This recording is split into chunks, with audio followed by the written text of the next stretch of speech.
Hello, and welcome to your third and final episode of the Eating Safely podcast, Why Telling the Server Isn't Enough. Today we continue the conversation exploring what a truly holistic systems change approach to managing food allergies in hospitality could look like. In our previous episodes, we discussed how Owen's law, requiring all businesses to declare food allergies upfront at the point of ordering, in writing and without the customer having to ask, is not just a legal step forward, but a necessary foundation for improving food allergen safety. We also heard from businesses that are currently creating safe and inclusive spaces where people with food allergies can eat out confidently with their friends and families without anxiety or compromise. So these are great examples of what can be done and how the business community can adapt. Today, we turn our attention to staff training and we ask whether it holds the key to shifting business culture from one of avoidance to one of genuine welcome. Would better training finally move us forward and beyond that all too familiar response of, oh, sorry, we can't guarantee this food doesn't contain your allergens? Or does that phrase actually signal something deeper that training alone can't fix? So these are a couple of the things we were going to discuss today. And crucially, could the right kind of training actually make more places accessible and not become just a paper exercise or a compliance record? So lots to discuss. Let's find out and let's get started. Could I start with you, Paul? I wonder what your thoughts are on allergy training. For me is how well can you train someone? And it so much depends on the environment in which you work. And maybe Dominic Teague can tell us about his high-end restaurant versus working in the likes of a fast food. I'm not going to name a name because I don't want to get sued for anything, but just like the sort of restaurant that Owen ate in. Is there a difference in, you've got high turnover of staff, they may not be there for very long, whereas in Dominic's place, you may have people that are there for years and have a very high level of training. So I don't know whether Dominic Teague can fill us in on the training challenge, because that to me is part of it. And it's part of our campaign. Our campaign isn't just about getting the written information in law. It's also about better training as well. Yeah, no, thank you, Paul. No, it is a challenge. I mean, obviously because we're in a high-end fancy hotel doesn't absolve us from any of those challenges. We still have a lot of them, but what we do have is perhaps we have more power to make change, perhaps, than some of maybe a lesser chain where not lesser chain, but a chain of restaurants where the turnover of staff is extremely high, and as you said, they might just be popping through London or a city to learn English for a few months before moving on again, and it's not a career choice or whatever. So we still have some of those challenges. Obviously, staffing is a big problem, but I think the problem is we can actually, in our scenario, we can maybe throw a bit more weight at it just because the nature of the beast of what we are. But what I would say, I think Dominic touched on something there about the server making a mistake, and I think that's where, again, I know I do use this word a lot, but it's the cultural shift. Is that the problem happens is you if you don't explain or train the team properly or correctly, then they get very confused and worried. And I've seen it with my team. We had a situation where this guy was so he'd been through the training, and we'd taken him out stuff, and he was so nervous about serving this guest with it. I think it was a child I think it was a dairy allergy actually with a child, and we knew we were good. We knew we were covered. He'd done the training. He did everything was good, but the parent was challenging him to such a degree that he thought we were doing something wrong. And he's just got all panicky, and then he can't come back to the kitchen, and then there's this big kerfuffle. So it's really about, yes, the training is important, but sometimes training can be just a sort of tick box for some places, perhaps, and it's not.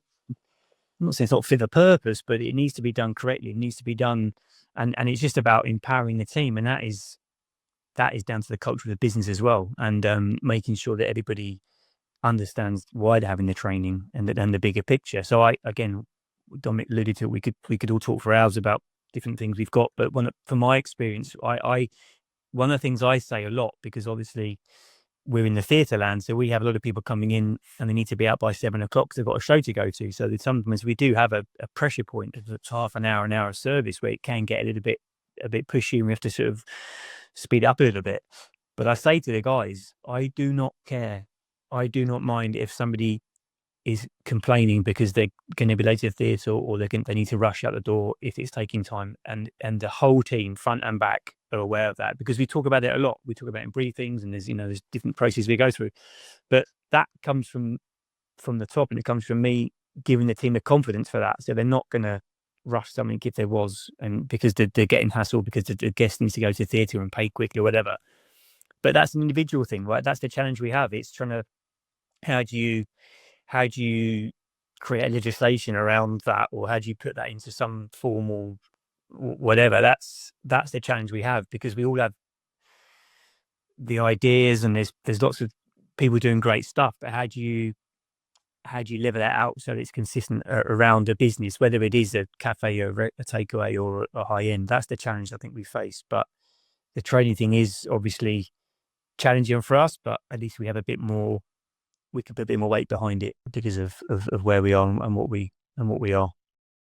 Could I just jump in here, Claire, as well, just briefly? And I've got a question really to pose to the rest of the panel here as well, that maybe they get their views on. Is this question of whether or not all food businesses should be capable of serving people with allergies, or are there times when potentially the business should say no under some circumstances, and under what circumstances? Because of course, as an enforcement officer, you often come across businesses where you go there, and when you look at the systems that they've got, and the way they're handling things, and maybe English language might be a problem, and trying to get to explain what the laws require and so on. And then the officer actually thinks, well, actually, I'm not confident that that if somebody with an allergy comes in, I'm not confident that this business should be serving somebody. So many local authorities, for example, will actually tell the business not to serve somebody with an allergy, or words to that effect, essentially that they shouldn't be able to guarantee that any of their foods are free from, because they have that concern. And I've just got again that question maybe to Emma and to Paul as to whether what's their take on that. Is that a good thing? Because of course there is the accessibility side of things, but in some cases is it better that there are some restaurants that essentially that people shouldn't go to if the controls are not good enough? And would you like to be warned of those cases by people like the enforcement agencies? My thinking on that goes back to, I think it was one of the Dominics that said that when they started out in their career, they didn't monitor the temperature in fridges.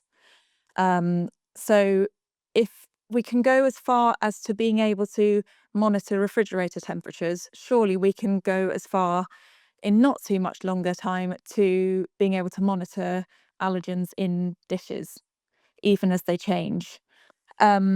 And if an establishment isn't fit to serve under guidance, or hopefully under the law, are they fit to be open? If they're able to follow procedures to keep bacteria levels low, surely they're able to follow procedures to keep allergen levels in certain dishes safe for allergy sufferers. And this sort of goes back a little bit to whether the guidance is enough, the FSA guidance is enough, or whether it should be enshrined in law. My theory, or my thinking, is that if it's enshrined in law, restaurants and food businesses have to follow the law for fear of being prosecuted, and therefore everyone will very quickly catch up, and the procedures that are slightly annoying to begin with will then become second nature, will then become the culture, and it won't take long for everyone to catch up and for it to be safe. And if I can jump in quickly, the I don't think it's a human right that you can walk into a restaurant and demand to be fed. I don't think human right legislation goes that far. But it's a marketing opportunity. If you think about the 25% of the population that might have this problem, you're missing a big opportunity there in terms of your available market.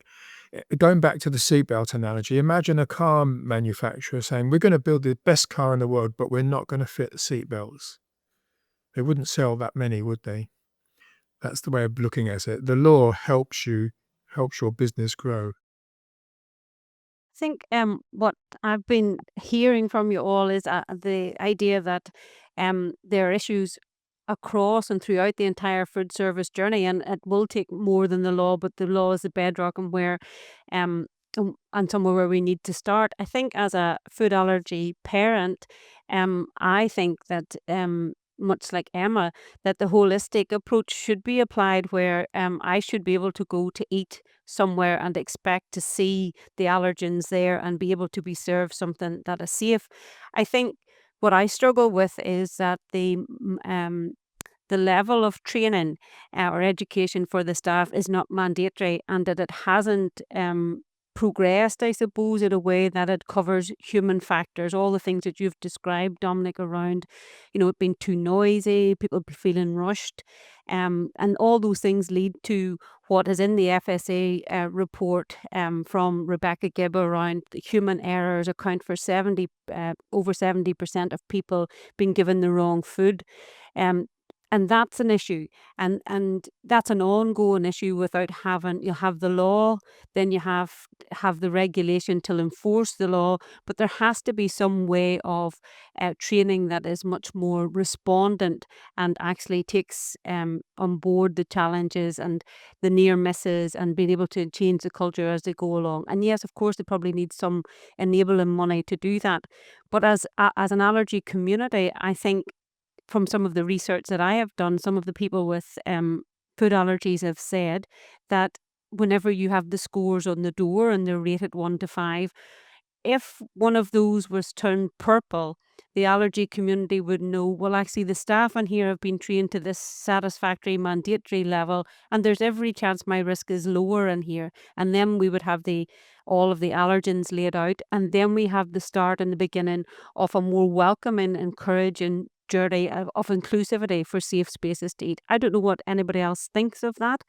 Maybe that's too hopeful, but I think that's where we should be heading, is that this is not difficult to do. There are lots of models around education. We take examples from the aviation industry, from health, from my background in health. If you were going to get an operation, there's lots of checkpoints in that to make sure that you get the right operation. So the same sort of procedures could be transferred over with the same sort of ideas of how those educational systems are built. So I suppose my question is, why is the education not up to date in terms of meeting the needs that are there within the system, looking at systems, looking at system failures, all those sorts of things, and why is it not mandatory? I suppose that's the question I posed. So my thinking is that because it's not the law to have allergen information, people don't have to educate their staff. Obviously, education here is key.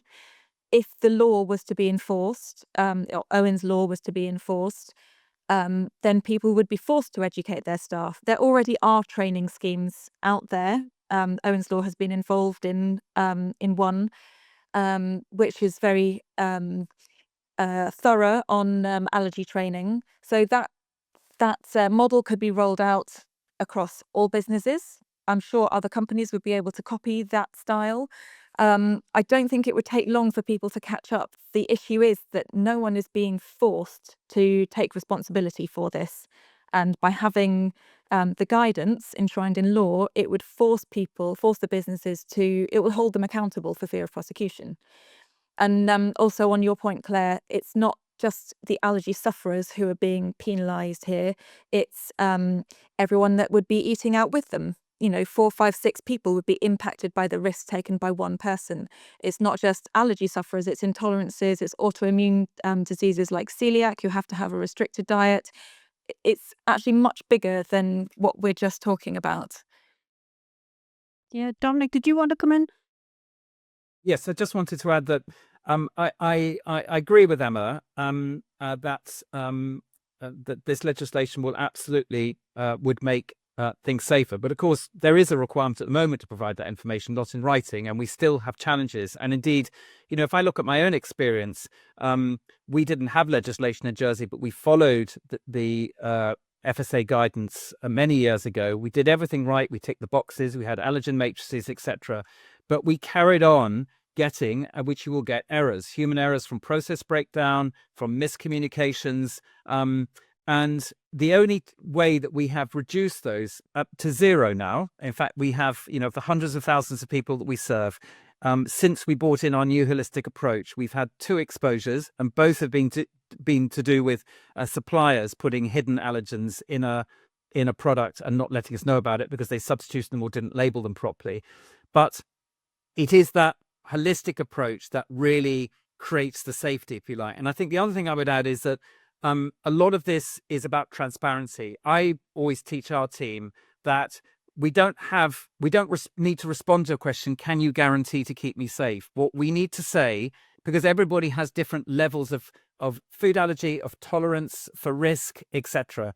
And what we need to do is be transparent. We need to communicate very clearly what it is that a food service is doing in their kitchens, etc. And then the customer makes the choice about whether they want to order. So cross-contamination, very good point. We make it very clear that we fry certain foods in the same fryers, for instance, and other foods, we have a fryer that's not. We make that clear, and then the customer can make that choice. And I think it's those sorts of things that come from education, but also process. And, Paul was absolutely right to point out that in higher end restaurants, training is easier, but actually you can achieve the same objective in more casual, fast service restaurants with process. And there are lots of tricks and things that you can do to make it safe for people, because you can't expect people to be trained and never make a mistake. And particularly people whose English is not their first language, who are working temporarily in hospitality, etc. So you need to, if you have that type of situation, you need to design the process to make it safe. And it's absolutely possible. I think we've proved that, and many other restaurants have proved that as well. And that's the bigger challenge, if you like, that we have once the legislation is in place, which is fundamental. As an educator, I'd also like potentially to add that, of course, there's a difference between training, I guess, and understanding, and also we have to consider the type of training and how it's approached. So there are a variety of different training courses that are available, even in things like basic food hygiene, and various degrees of quality that we'd have to that you would see. And of course then you have tests, for example, just multi-choice tests, and we kind of we have to be careful not to approach things like training as a tick box exercise that just complies with the law. So if the law says you need adequate training, I go online, do a quick test, get a printed certificate off that ticks the box for my staff being trained. And this again it goes back again to that thing of that culture and whether they understand allergies. So rather than simply ticking the box, do they get it? Do they really know the challenges and how to deal with allergy requests? And that's more than just a simple tick box exercise on an online website. Thank you all so much. Wow, what a wonderful discussion. We could talk for hours and days about food allergies. We are learning so much from each other. And I thank you all for being so generous, sharing your knowledge and your practices and your experiences to allow other people to contribute to the conversation, and to maybe start to think about changes in their own practice and how they can be part of the change to keep people safe, people with food allergies safe when they're eating out of home. So that brings us to the end of our podcast. So thanks so much for being part of this conversation that honours Owen's story and pushes forward the change his family is fighting for. I hope you are a little bit more convinced now that while relying on asking the server is simply not enough. From our discussion, it is clear that we need action from government. We need laws to change, and we need hospitality systems to reform so that they can put the safety of those with food allergies at the heart of what they do. And we have heard examples of how that can be done. People with food allergies should not have to rely on luck.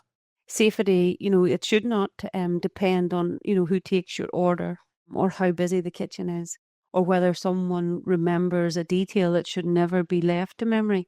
We've heard, from families, and we've heard from chefs, from industry experts and from campaigners, and every one of them has shown, that safer dining, it's not just possible, it's entirely achievable. And I suppose, the question is no longer, can this be done? But I suppose the question now is rather, why isn't it happening everywhere right now?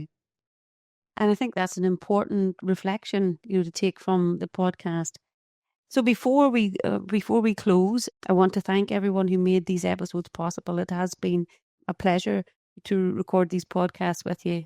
So a very special thanks to you all, and a special thanks to Emma Kosher, for bravely sharing Owen's story and reminding us what is truly at stake when you're living with food allergies. And to Paul Carey, Owen's father and co-founder of the Owen's Law campaign, for your determination, to turn the unimaginable loss that you and your family have experienced into this life-saving advocacy work that you're following through with your campaign. I know as an allergy family, it's important to me, and to other allergy families, it's important to them. So we wish you all the best with that. And then to Dominic Jones, we have two Dominics. So to Dominic Jones for showing us, how practical systems and processes can be adapted into business models in hospitality, and they can protect lives. And I think that's a wonderful message for anyone who's listening from hospitality is, you can do something important in your system, in your change, in your ingredients to help keep people with food allergies safe and open up the option for them to eat out of home safely.